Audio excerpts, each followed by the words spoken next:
The man in this photo is named Raymond Robinson, but was better known to locals as No-Face Charlie or the Green Man due to the discoloration of his skin. For the residents of Pennsylvania, he was a real-life ghost. When Raymond was very young, he was injured in an accident involving a power line nearly fatally, and in this accident it took his eyes, his nose, and his arm. Because of the nature of his injuries, Raymond grew up in isolation for fear that his macabre appearance would scare people off. So he kept to himself as much as he possibly could. He rarely left the house, except for night walks along the highway with a stick to help him feel around. Now, rumors of a man with no face who only walks around at highways at night pretty quickly spiraled into urban legend territory because, to its credit, it does sound pretty made up. And Raymond caught the name around town of No-Face Charlie. Locals would try to track him down to get photos to gawk at the monster. Sometimes people would call the police when they saw him, thinking that they'd seen a monster that needed to be stopped. But it wasn't all bad. Local high schoolers really responded to the stories of No-Face Charlie and would oftentimes drive out at night to keep Raymond company, to share drinks and other goodies with him to improve a lonely life. No matter how unsettling someone might look, there is always a person underneath it all, and a story behind it too. And if you like scary stories, my viewers, well, then you are in the absolute perfect place on YouTube right now because we have got loads of them. Click through for lots more, or stay subscribed for more in the future. Now let's keep going.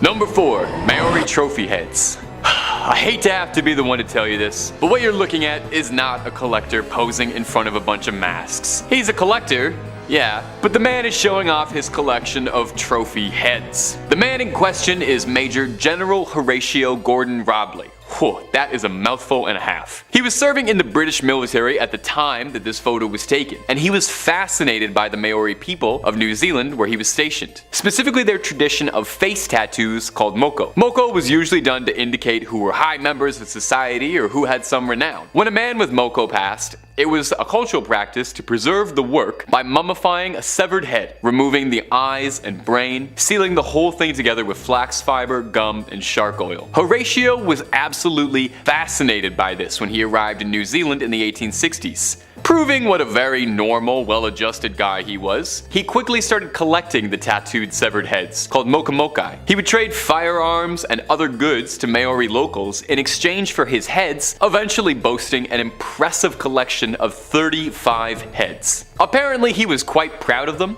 posing for photos with them proudly like the image we just showed. It's really interesting to me how this guy found a way where collecting heads was socially acceptable, I guess. Eventually, I guess Horatio got bored of being the head guy, or someone rightfully explained to him that actually it's not normal to have a collection of 35 severed heads, because he tried to sell them back to the New Zealand government, which is one of the most British things I've ever heard. In the end, they wouldn't end up in New Zealand, but now the morbid cabinet of curios found its way to the American Museum of National History, where it was sold for a modest £1,000. Number 3. Human dolls. I've always found big dolls pretty creepy. Anything bigger than a Barbie, really. These dolls in these photos in particular really set something off in my brain. And if you're wondering just why there's something about this that's creeping you out so much that you can't quite put your finger on, I'll let you know. It's not just the outdated decor, it's probably because these dolls were made by Anatoly Moskvin, a Russian former journalist who had a hobby of making dolls out of human bodies that he dug up. Anatoly was apparently fascinated by death, stemming, he says, from a truly bizarre incident where as a young boy he was walking home and he was apprehended by men in black suits who ushered him to a funeral and then made him kiss the forehead of the body being buried. The girl's grieving mother put a wedding ring on her daughter's body and then gave another ring to Anatoly. This marriage, I guess, propelled him into a lifelong obsession with death and cemeteries, with Anatoly claiming that he probably knew more about cemeteries than anyone else in his hometown of Nizhny Novgorod, which was probably unfortunately true. In late 2009, graves all around Nizhny Novgorod were being dug up, with loved ones complaining that when they went to mourn, the graves that they had come to pay respects to had been defiled. Anatoly was quickly caught, and police searched his home, where they discovered his horrifying collection of life-size dolls. The house was laid out like something out of a horror movie. Debris and garbage piled everywhere, and 26 life-size dolls strewn all over the apartment. Police reported that some of them them had music boxes embedded in them and would play music when they're being moved. Moskvin said he made the dolls because he was lonely and wished that he could have children of his own, as he was not allowed to adopt because he didn't make enough money. And I'm gonna be honest, that probably was for the best. His parents, who lived with him, claimed that they had no knowledge of the true nature of his hobby, dismissing their son's odd habit as just a strange pastime. Number 2. Two-headed dogs.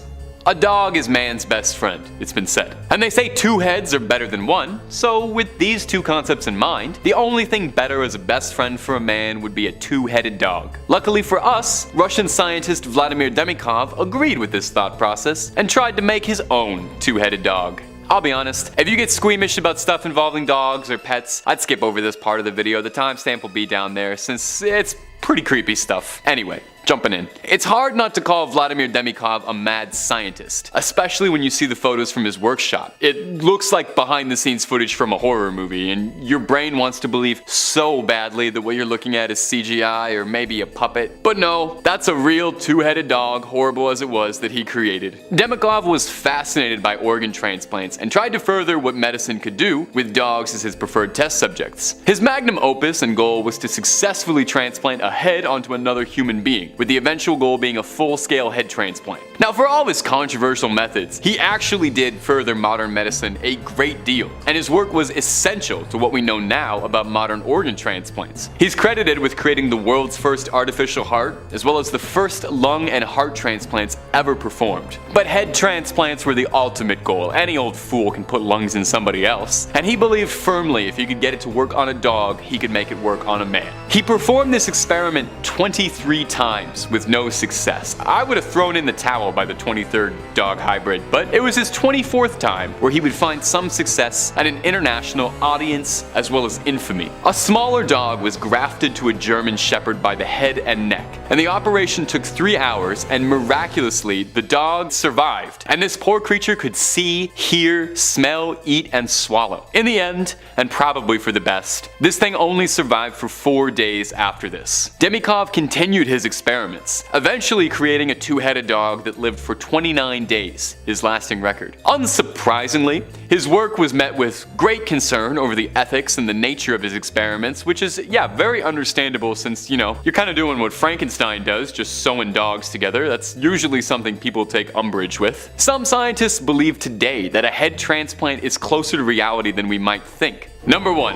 Dyatlov Pass incident. At first, this picture might not be as horrifying as some of the other ones I've shown you. We got a pretty creepy bunch here. This one's got a creepy atmosphere to it for sure, but it's in more of a liminal way than pictures of a guy with no eyes or 2-headed dogs. But what makes this picture so downright unsettling is that this is the last photo ever taken of the 9 hikers who vanished in the Dyatlov Pass incident, one of the strangest unsolved mysteries on record. This photo was taken February 1st, 1959, the day that the group was thought to have died. For some backstory, in 1959, a group of experienced hikers set out to climb Otorten, a mountain in the north of Soviet Russia. The leader of the expedition, Alexeyevich Dyatlov, promised that he would send a telegram from the peak to his sports club. The telegram never arrived, and the men were never heard from again. Weeks passed without any word from the hikers, and authorities set out to try and find them, succeeding after weeks of searching. But what they found did not conclude anything and only made matters stranger. The group's bodies had been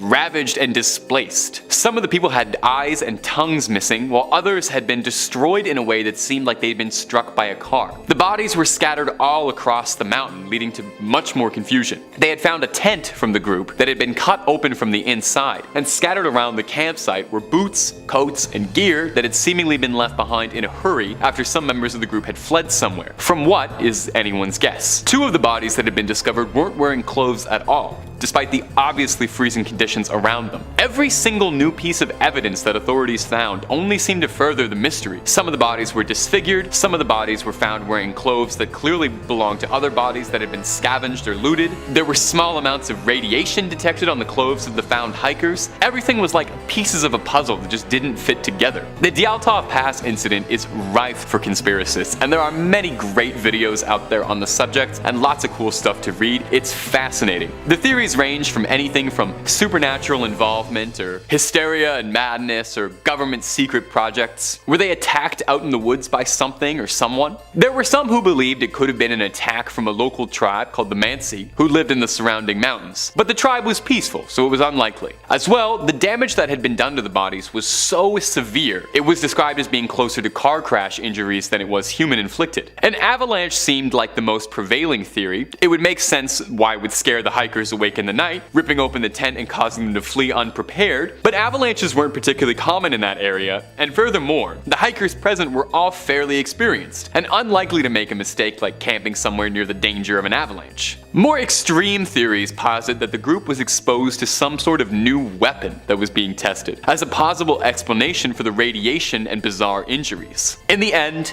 officially, the hikers' deaths were ruled as natural force. But anyone involved knew that there was more to the story. The case was actually reopened in 2019, fairly recently, reaffirming the belief that what happened was an avalanche that split the group up and led them to trying to survive in the mountains for a few days valiantly. That's the news story, and whether or not that's the truth, we may never know. Number 5 on this list is the cemetery baby demon. This photo clearly shows the apparition of a young child with jet black eyes floating over top of a gravestone. Stephen Wagner writes, "A woman named Mrs. Andrews was visiting the grave of her daughter in a cemetery in Queensland, Australia in 1946. Her daughter Joyce had died about a year earlier in 1945 at the age of 17. Mrs. Andrews saw nothing unusual when she took this photo of Joyce's grave marker. When the film was developed, Mrs. Andrews was astonished to see the image of a small child sitting happily at her daughter's grave. The ghost child seems to be aware of Mrs. Andrews since he or she is looking directly into the camera. Is it possibly a double exposure? Mrs. Andrews said there was no such children nearby when she took the photograph, and moreover didn't recognize the child at all. It was no one she would have taken a picture of. She remarked that she didn't believe it was the ghost of her daughter as a child." Investigating this case, Australian paranormal researcher Tony Healy visited the cemetery in the late 1990s. Near Joyce's grave, he found the graves of 2 infant girls. So Wagner brings up the possibility of double exposure there, and that's a really common explanation for what could cause such an image. A double exposure is a combination of 2 images into one, where one image is overlaid onto another at less than full opacity. This is done with artistic intent unless you're shooting film and forgot to wind it in between shots, but still you might get a happy accident. So it's possible that double exposure could be at play here if she forgot to wind the film, but then she would have had to take a picture of a young girl who looked like this in the first place. She claimed that she never did that, and also even if she did, that still wouldn't explain the eyes. Jet black eyes and looking about as close as possessed as they can be, this child certainly has some demon characteristics. Number 4 on this list is the railroad demon. Wagner once again writes, "A strange legend surrounds a railroad crossing just south of San Antonio, Texas. The intersection of roadway and railroad tracks, so the story goes, was the site of a tragic accident in which several school-aged children were killed, but their ghosts linger at the spot and will push idled cars across the tracks even though the path is uphill." This story may be just the stuff of urban legend, but the accounts were intriguing enough that an article about the phenomenon, the haunted railroad crossing, was written. The article included a photograph submitted by Andy and Debbie Chesney. Their daughter and some of her friends had recently been to the crossing to test the legend, and she took some photographs. Inexplicably, a strange, transparent figure turned up in one of the photos. They had no idea that it was in the picture until the next day when I printed out the photo and showed them, said the Chesneys. It was really freaky. It appears to be a little girl carrying a teddy bear.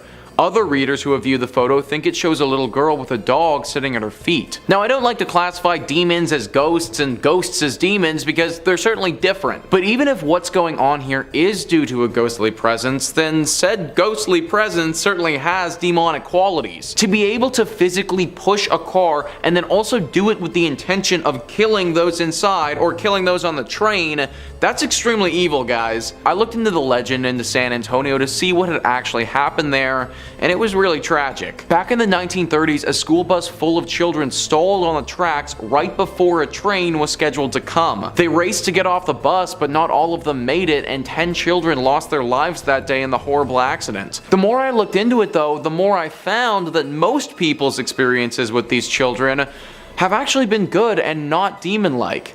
that if you park your car on the tracks and leave it in neutral, they'll actually push it off the tracks to safety. All of this could be just one big hoax, but a picture like that goes a long way in validating the legend. Number 3 on this list is the backseat demon. Ever get the feeling when you're in a car that you aren't alone or somebody's watching you? Well, if you do, then you may have cause to be a little scared based on this photo. In 1959, a woman named Mabel Chinnery and her husband were visiting the grave of Mabel's mother.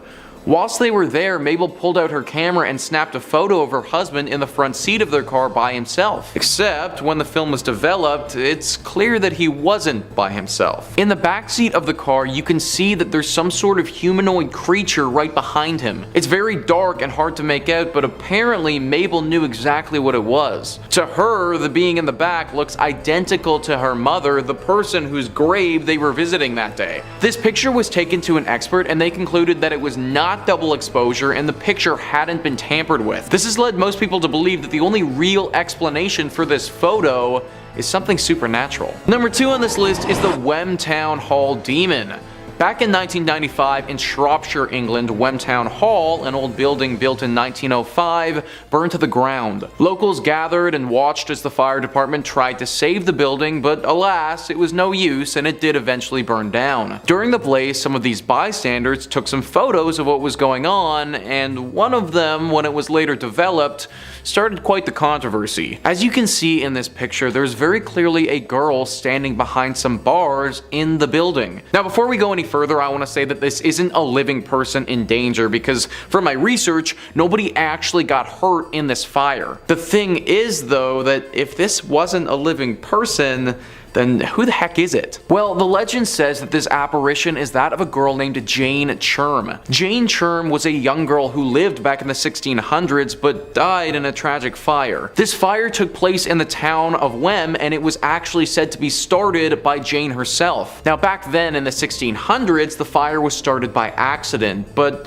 that might not have been the case for the one in 1995. Lots of people think that Jane actually started this fire and that the picture shows her ghost or a demonic version of her watching her work. It should also be noted that Dr. Vernon Harrison, an expert in photography, studied this photo and concluded that it was a genuine photograph. Pretty spooky stuff if you ask me. And finally, number 1 on this list is the tulip staircase demon. This one is scary for a number of different reasons. Stephen Wagner says, Reverend Rolf Hardy, a retired clergyman from White Rock, British Columbia, took this now famous photograph in 1966. He intended merely to photograph the elegant spiral staircase known as the Tulip Staircase in the Queen's House section of the National Maritime Museum in Greenwich, England. Upon development, however, the photo revealed a shrouded figure climbing the stairs, seeming to hold the railing with both hands. Experts, including some from Kodak, who examined the original negative, concluded that it had not been tampered with. It's been said that unexplained figures have been seen on occasion in the vicinity of the staircase,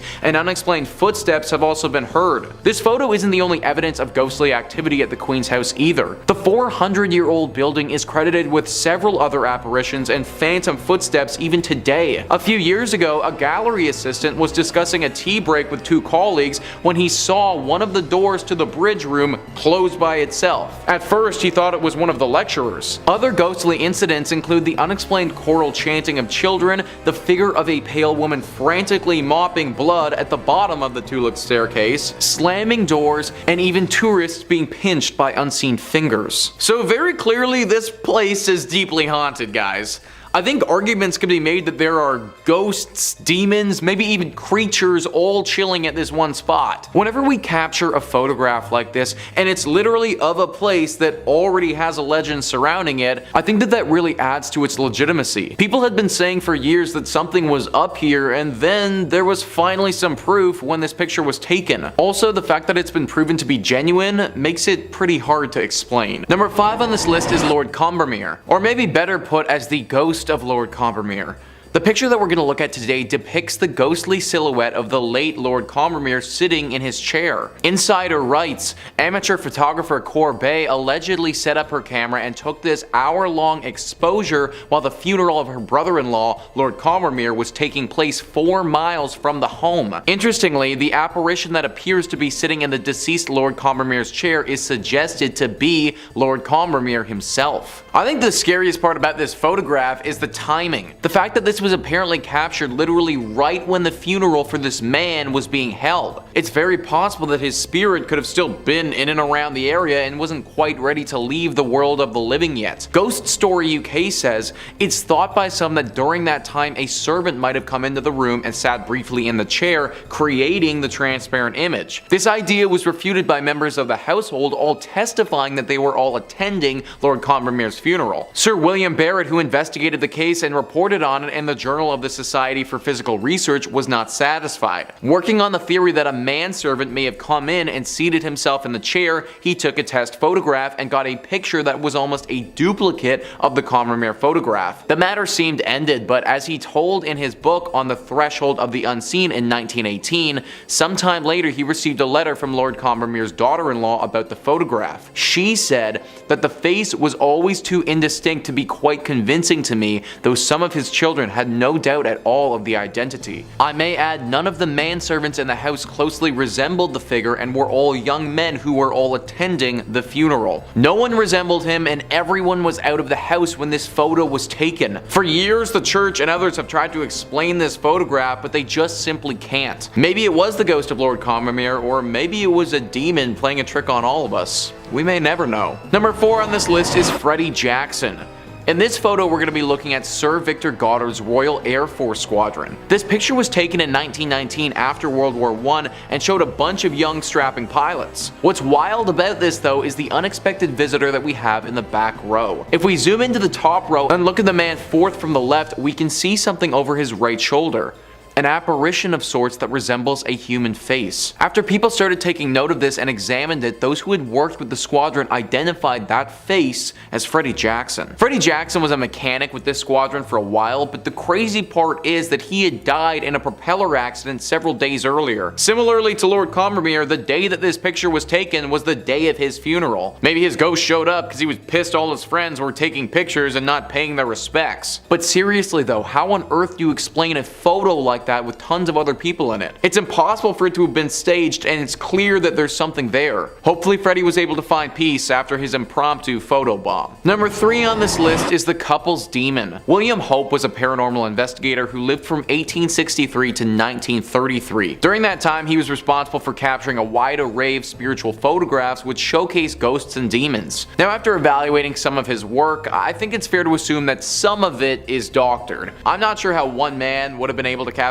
all the demonic pictures that he did without potentially faking a few. That being said though, I don't think that everything he's done has been doctored, and I imagine that there are some with serious legitimacy to them. One of his most famous is of an older couple with what clearly looks to be a demon standing behind them. When they took this photo, nobody was physically there, and they could only capture this devilish creature when they looked at the film after the fact. Some other entries on this list, I mean, you might be able to classify as a ghost, but this is 100% a demon. The eyes are black and unforgiving, and it looks as if you're getting sucked into a black hole of nothingness. You can't make out this creature's lower body at all, and she's just all black. She reminds me a lot of a few urban legends of female demons appearing around the world. Their stories differ, but there are some commonalities between them all. Usually a woman appears like this to a stranger, asks them a few questions, and if they don't answer properly, will drag them to hell. I'm actually surprised that the people in this photograph managed to get out of it safely without feeling her presence or being attacked while they were there. I'm pretty sure that the church can explain this one, they just probably won't like the explanation very much. Number 2 on this list is the lady in the lift. Whenever you step into an elevator, it feels as if you've stepped into a portal of some kind. If you really think about it, it kind of is a portal, considering you start on one floor and then finish on a different one. Now obviously there isn't anything magical about said elevators, and this portal of sorts is really just a mechanical innovation that takes you up and down tall buildings. That being said, this non-paranormal portal definition might not apply to the elevator in this photo. As we can see, there are a few people hanging out and chatting by the elevators. This was a picture captured by a doctor in a hospital in Bolivia. The elevator in the right of the image decided to open all by itself though. The group didn't think anything of it at the time, but when they looked back, noticed something fairly unsettling. The apparition of a woman is clearly standing in the elevator, staring right at them. No one knows who this woman is, but it's clear that she's either a ghost or a demon. Elevators have always seemed to have a connection to ghostly apparitions for whatever reason. Maybe it's because they do give off the sensation of being a portal, but there are a lot of stories connected to elevators and hauntings. This photo actually reminds me a lot of a haunted place in Austria. A young girl was at a university residence during Christmas. She was pretty much the only one who stayed there and didn't go home for the holidays. While she was there by herself, she accidentally stepped into the elevator shaft and fell to her death. Now she's set to haunt that elevator and torment those who step inside. Maybe this photo is of a similar story, but just at the hospital. It's impossible to say for sure, but either way guys, I'd be taking the stairs. And finally, number 1 on this list is the little boy. This photo is extremely scary and just flat out disturbing. BuzzFeed writes, "The Reddit user who posted this image was deeply skeptical that there was anything paranormal going on, although they couldn't deny there is something chilling about the figure of a little boy staring out from the ruins of an old school. I grew up in a small rural town in between mountains. A couple years ago they were tearing down an old elementary school. A guy my mom knew went in and took pics with his cell phone. When he uploaded them, this was one of the pics. I don't believe in stuff like this at all. I just really don't know how to explain it since it was a cell phone pic, and I'm pretty sure that no one in my podunk hometown knows how to make fake pics. So maybe he doesn't know how, but I know how to explain it. You're in the ruins of an old school, and those ruins are haunted by the demon of a young boy. Sometimes the simplest answers are the right ones, and this to me looks like an example of that. This little dude 100% looks possessed, and you can't even really make out his legs. Nor can you actually see his arms either for that matter. Kind of difficult to make up a logical explanation for a kid with no arms and no legs floating in the middle of an abandoned school. Also, side note, but can you imagine being the one to take this picture? Like you turn a corner and you see that dude and your first thought is, I'm gonna pull out my phone and take a picture of this kid. Like if that's me, I am straight up running out of that thing and we're burning that building hot.